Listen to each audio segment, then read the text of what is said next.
অন্ধকারে দেখতে পাইনি, তো এখানেটা রেখে দিয়েছি। ও যদি খায়, এই যে রেখে দিয়েছি। ঘরে মেহমান এসেছে, তো কোনোদিন এইভাবে। ও মেহমান কোথায় জানো?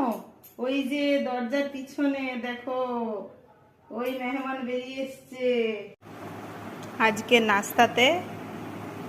চলো কি কি দেখে নাও।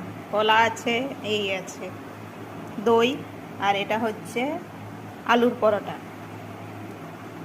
সকালে এত তাড়াতাড়ি খিদে লেগে যায় বলার মতো নয়, তো সেই জন্য আমি চান করার আগে খেয়ে নিই, কারণ খেয়ে দিয়ে চান করব, তার আগে খেয়ে নিই।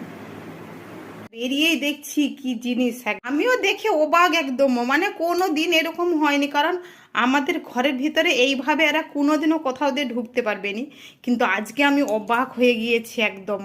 শুধু দেখো তোমরা কি জিনিসটা দেখো, মানে ভাবতে পারিনি এরা আসছে কোথা থেকে। হ্যাঁ দেখো না কোথা থেকে ঢুকেছে, অথচ কোথা দিয়ে উঠছেটা দেখো, কিভাবে উঠবে খুঁজে পাচ্ছেনি, কিভাবে কোথা থেকে যাবে কিছু খুঁজে পাচ্ছেনি। আমি তো অবাকই, ঢুকেছে কোথা থেকে বা নেমেছে কোথা থেকে, বল কোথা দিয়ে ঢুকেছে। দেখ কেমন ওই যে কনে চুপ করে বসে আছে, কেমন পিছনে লুকিয়ে। বাচ্চা ওই এসেছে কোথা থেকে, এই কোথায় রে, ওই যে চুপ করে কেমন বসে আছে। ও দেখো, ওই বেরিয়ে আয় বেরিয়ে আয়, তোকে ছেড়ে দেবো, চলে কিছু বলবো নি। ও দেখো, এ দেখো কোথা দিয়ে বেরাবে আর খুঁজে পাচ্ছেনি। ওই দেখো ঠাকুর ঘরে ঢুকেছে। হে ঠাকুরজি এসেছে কোথা দিয়ে।